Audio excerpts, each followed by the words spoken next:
संत मत धारा आपकी सेवा में प्रस्तुत।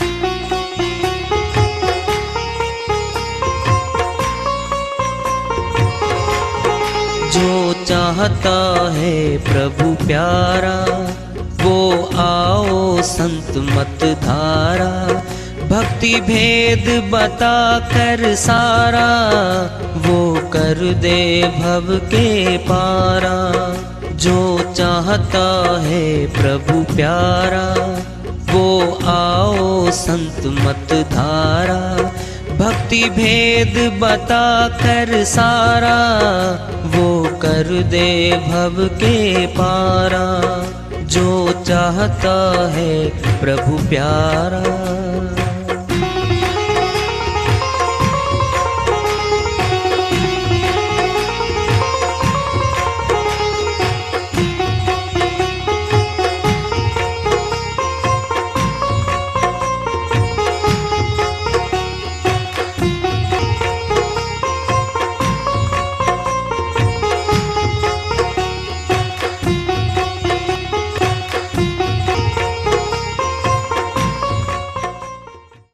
परम पूज्य सदैव स्मरणीय सदगुरु साहिब की जय हो। सतनाम साहेब आदरणीय सर्व संतों की जय हो। उपस्थित आदर के योग प्रभु प्रेमी एवं जिज्ञासु आत्माओं, हम सभी पूर्ण पिता परमात्मा सभी सृष्टियों के रचनहार कुल मालिक हम सब के जीवन का आधार उनकी महिमा को सुनने के लिए एकत्रित हैं।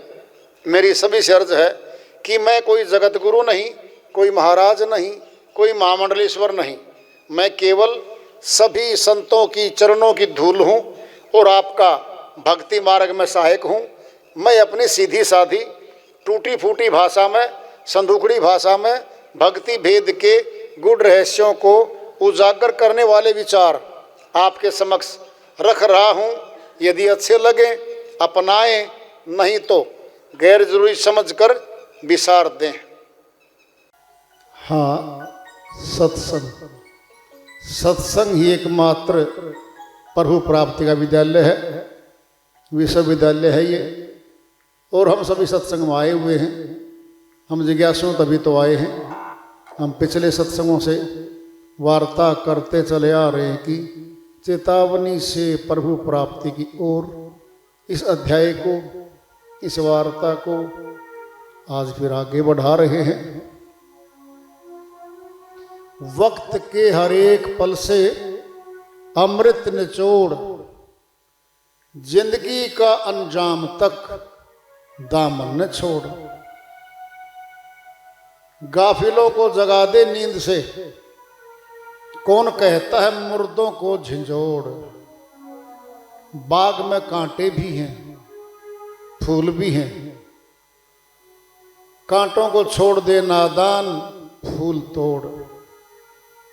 जिंदगी का अंजाम तक दामन न छोड़।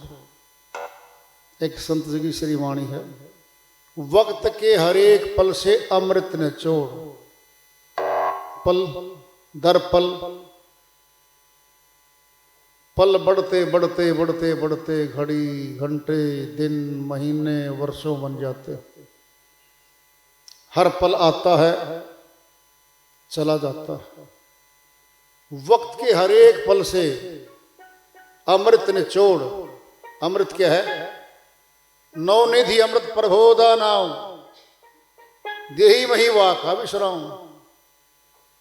गुरु नानक जी महाराज उस अमृत की संज्ञा बता रहे। क्या है वो? सच्चे नाम को अमृत की संज्ञा दी है। नवनिधि, नौ खजाने, नवनिधि अमृत प्रभुदा नाम। परमात्मा के सच्चे नाम को अमृत की संज्ञा दी है। संसार में अमृत नहीं होता। अमृत का अर्थ है अमर करने वाला। पांचों तत्व आकाश, वायु, अग्नि, जल, पांचों तत्वों से बनी हुई कोई चीज हो तो वो नाशवान ही होगी, क्योंकि पांचों तत्व नाशवान हो। अगर कोई जल से दूध से, दही से, शहद से, किसी विशेष जल से मिला के अमृत बना देते हैं। फिर ये अमर करने वाला तो नहीं है, फिर क्या बना रहे हैं हम? फिर नानक जी महाराज क्या फरमाते हैं? नवनिधि अमृत प्रभोदा नाम, परमात्मा का सच्चा नाम ही अमृत है। कहाँ वो? देही मही, हमारे तन के अंदर है वो अमृत। फिर बाहर कहां से लेके आएंगे हम? श्री वाणी तो सत्य है, झूठ हो नहीं सकती। फिर हमारी खोज, हमारी प्राप्ति कहां है? श्री वाणी को नहीं मान रहे हम तो फिर असत्य की तरफ जा रहे हैं हम। वाणी तो सत्य है, अंदर ही अमृत है। कहाँ वो? सच्चा नाम है, वह नाम जो आत्मा परमात्मा को जोड़ने की कड़ी है, वह सत्य नाम है। सच्चा कभी झूठा नहीं होता। कोई भी चीज स्थूल में ले लो, उसको जोड़ा जाता है। हमारे घर में फिटिंग हो चुकी है बिजली की, कनेक्शन बिजली का अभी नहीं हुआ है।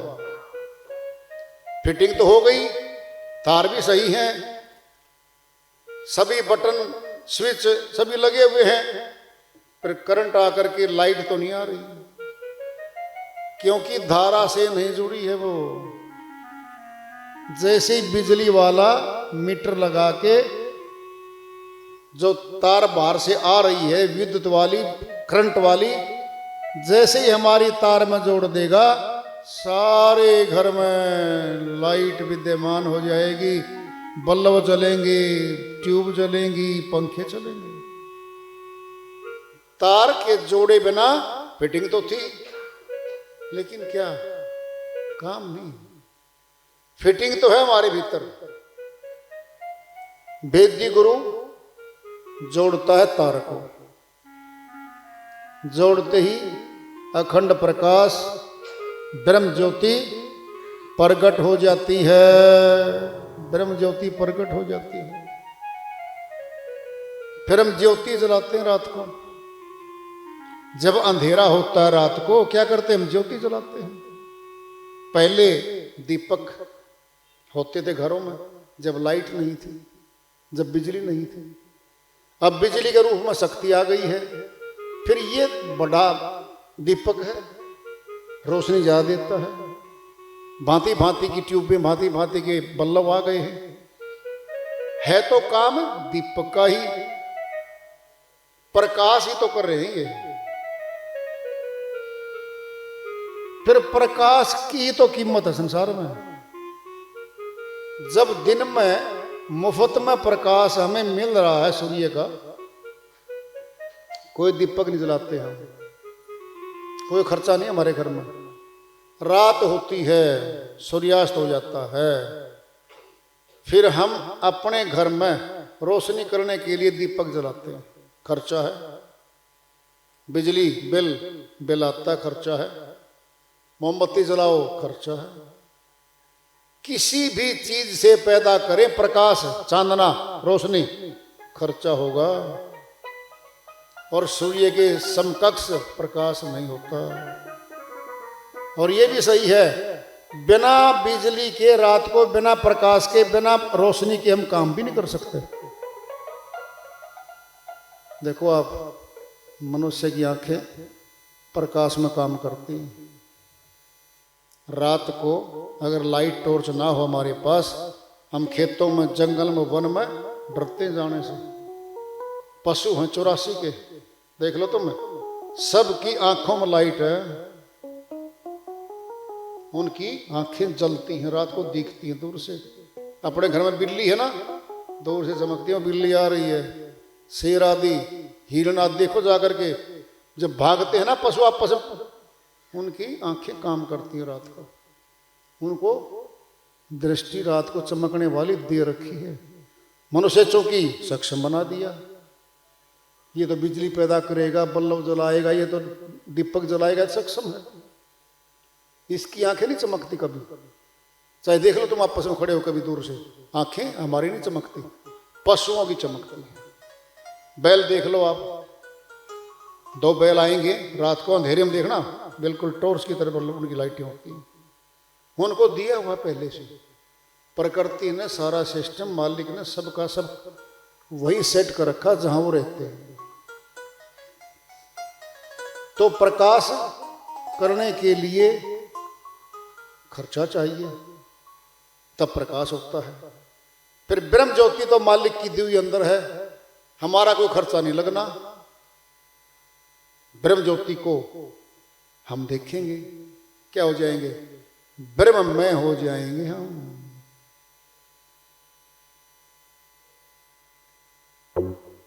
ब्रह्म की शक्ति से आत्मा जब अटैच होती है, जुड़ती है, तो ब्रह्म की शक्ति सारी आत्मा में उतरने लगती है। ब्राह्मण कौन होता है?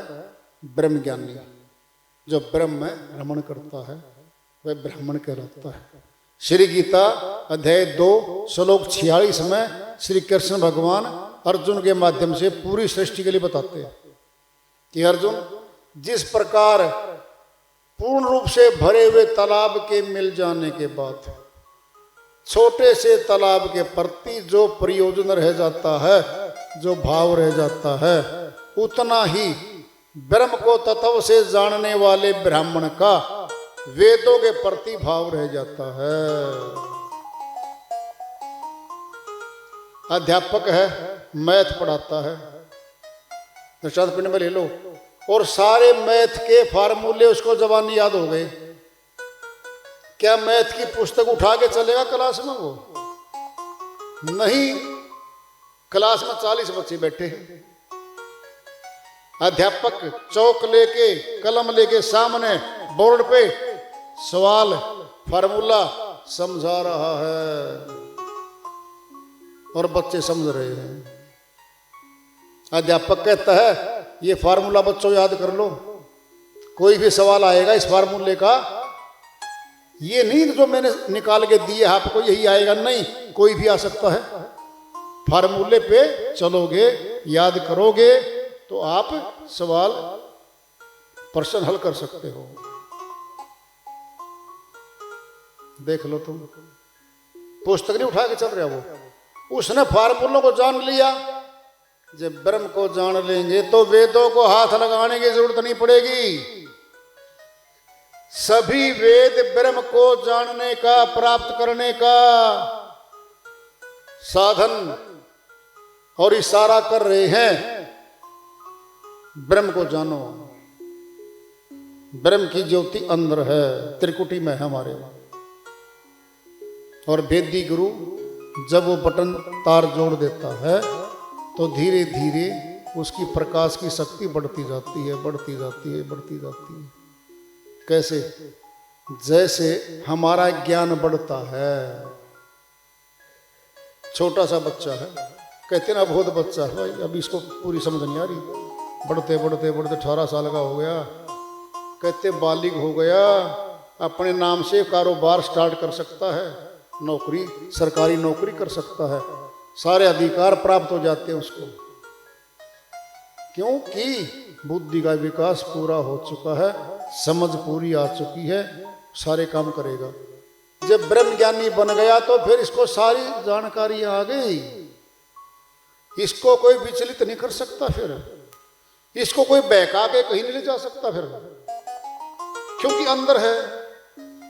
जब बाहर सुन दो, पहले सारा निर्माण 5 तत्वों से बना है, चाहे कोई बिल्डिंग बना लो, चाहे कोई प्रतिमा बना लो, चाहे कुछ भी बना लो आप, सब नाशवान से बनेगा। फिर नाशवान में परमात्मा थोड़ी मिलेगा।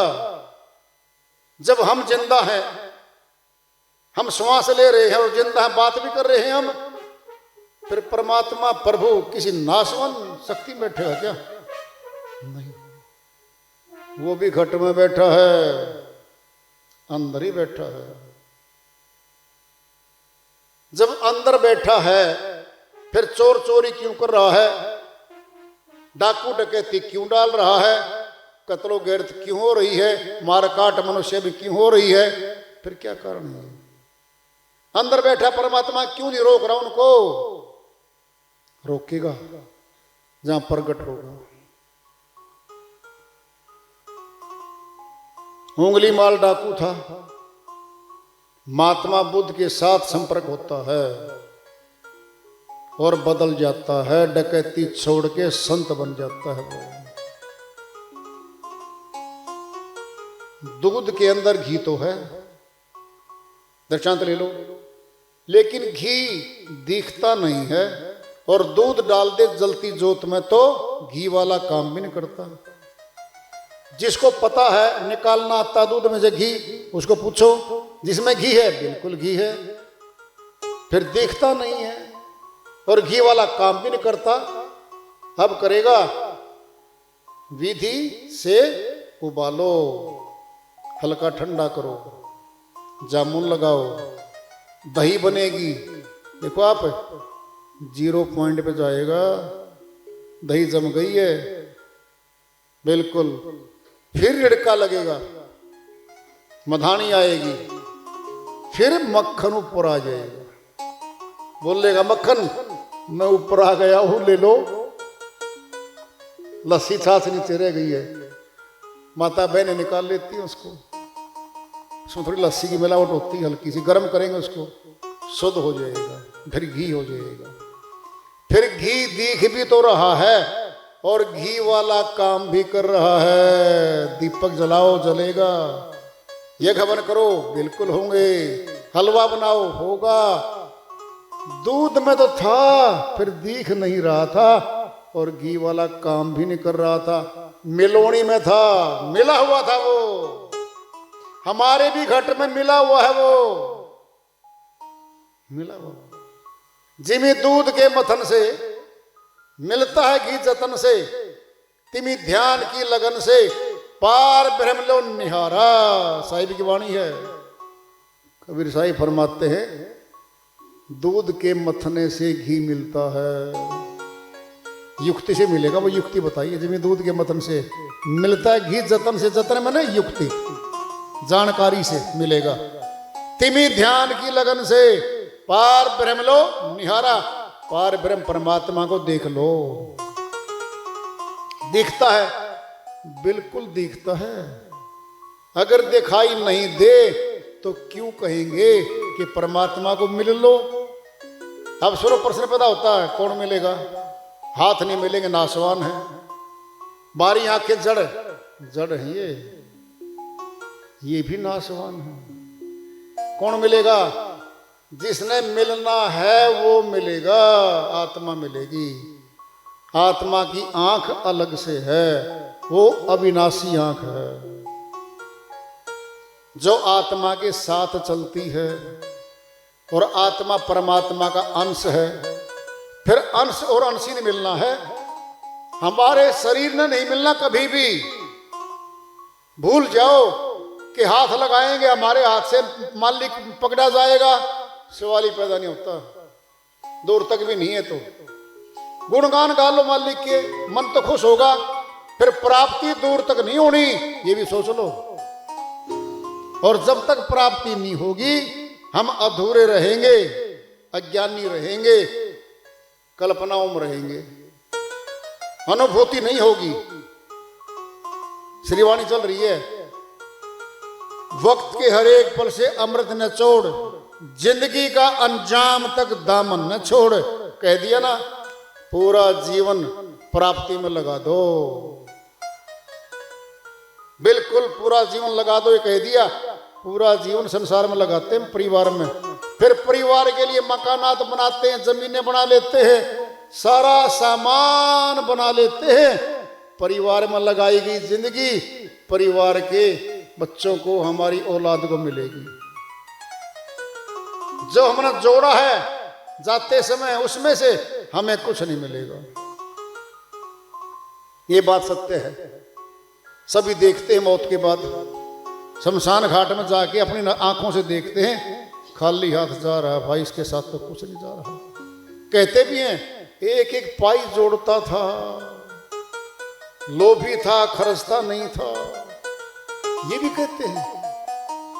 देख भी रहे हैं, जब नंबर हमारा आता है, नहीं जी किसने देखा है, जोड़ लो, अपना बना लो, बस कब्जे में कर लो। क्या ये अज्ञानता है? यही तो अज्ञानता है जो आत्मा को बांधे जा रही है। गाफिलों को जगा दे नींद से, कौन कहता मुर्दों को झंझोड़। गाफिल कौन होते हैं? जो थोड़े थोड़े परमात्मा को मानते हैं, लेकिन वो परमात्मा में भक्ति छोड़ रहे हैं। फिर देख लेंगे, फिर कर लेंगे, आने दो आगे समय, आने दो वृद्धावस्था। गाफिल हो गए, वो भूल से रहे हैं। उनको जगा दो। कौन कहता मुर्दों को झंझोड़? जो परमात्मा को मानते ही नहीं, हमारा विरोध करते हैं, उनको मत छेड़ो, समय ना लगाओ उन पे, वो आपका चित्त भंग कर देंगे। गाफिलों को जगा दे नींद से। जो थोड़े थोड़े भूल गए हैं मालिक को, उनको जगाओ, वो जग जाएंगे, बिल्कुल जग जाएंगे। बाग में कांटे भी हैं, फूल भी हैं। कौन है कांटे फूल? प्रभु भक्त फूल है, पर वो भक्तों को फूल की संज्ञा दी गई है, और बाकी संसार कांटेदार झाड़ियां हैं, झगड़ा करते नहीं पता वो आपको। एक बार आप उनको कुछ कह दो, सड़क पे चलते चलते बाइक और मोटरसाइकिल की छोटी मोटी कहीं टच भी हो जाए ना, बाके गला पकड़ते हो, चाहे गलती उन्हीं की क्यों नहीं हो। क्या वो तैयार बैठे झगड़ा करने के लिए? वो अगर आपने कुछ कह दिया, गाली दे दी, झगड़ा पक्का है वहां पे। अगर आप माफी मांग लेते हो, भाई साहब गलती होगी, कोई बात नहीं, आगे नहीं करेंगे, छोड़ दिया आज तो, देख लेता मैं तुझे। क्या देखेगा? उसका तो कोई और देख लेगा। और हम बच गए, हम अपने अपने दफ्तर में चले गए। थोड़ी देर दिमाग तो है हमारा भी, गलती उसकी थी, माफी में मांग रहा हो, अरे बच के आ गया। माफी युक्ति है, एक युक्ति है बचने की, अपना बचाव करने की युक्ति है वो। उसको तो कोई और टकराएगा भाई। क्या डाल दिया हमने? तेल डाल दिया उसमें मिट्टी का, आग और लगेगी उसमें, कोई और छेड़ेगा उसको। हरियाणा में कहावत है, शेर ने सवा शेर बतेरे, घर में नहीं तो बाहर बतेरे, कोई और हाथ पकड़ लेगा उसका तो काम होना ही है। हम तो बच गए। ये देखो कितनी बड़ी बात है। बाग में कांटे भी हैं, फूल भी हैं, कांटों को छोड़ दे नादान फूल तोड़, उन झगड़े वाली झाड़ियों को छोड़ दो, हाथ जोड़ के निकल जाओ। क्यों जी बुजदिल? अरे बुजदिल नहीं, ये सहन शक्ति है, नाम है शक्ति। बुजदिलों के पास सहन शक्ति नहीं हुआ करती। सहन शक्ति बोलते हैं इसको, सहन शक्ति है ये। सहन कर लो थोड़ी देर के लिए, क्या दिक्कत होगी? झगड़े कब होते हैं? जब सहन शक्ति हमारी खत्म हो जाती है। घर में देख लो, घर में क्या है? सगे भाई हैं, पूरा परिवार है, तो पूरा परिवार चलता रहता है, आपस में मिलते जुलते भी रहते हैं। लेकिन जब सहन शक्ति जवाब दे जाती है और छोटी छोटी बातों पर कहते हैं ना, पापा जी, बेटा कहता है आप तो छोटी छोटी बातों में झगड़ा करने लग जाती है, अच्छी बात तो है नहीं। फिर बोलेगा मैं बाप हूं, तो मेरा बेटा है। कहते देख लग गए ना बोलने। फिर आपका शॉर्ट टेम्पर्ड हो गए हो आपको पता नहीं अभी, और वो शॉर्ट टेम्पर्ड है। क्रोध मिनट मिनट में करता है। सहन शक्ति खत्म हो रही है। सहन शक्ति है ये। पहलवानों में आमतौर पे सहन शक्ति ज्यादा होती है, क्योंकि सहन शक्ति के बिना पहलवानी की शक्ति और वहां सिस्टम नहीं बन सकता। ये पक्की बात मान के चलो। सहनशील बहुत होते हैं वो, एक आधा पाता उनमें से उत्पाती तो नहीं, तो तकरीबन सहनशील होते हैं। सहन करना ही पड़ता सब कुछ। ताने भी सुनने पड़ते हैं लोगों के, पता नहीं क्या क्या सुनना पड़ता है। और भक्तों को भी सहन शक्ति बढ़ानी पड़ती है। छोटी छोटी बातों में अगर संसारियों के जवाब देने लगोगे ना तो झगड़ा हमारे घर में आ जाएगा। फिर झगड़ा क्यों करें, फिर हम किस लिए करें? फिर डर के नहीं बैठना होता, सूद से काम लेना, सूद से। हमने उनके साथ समय बर्बाद नहीं करना। समय कीमती है, समय से बचा के भक्ति करनी है, फिर समय तो बचाओ भाई।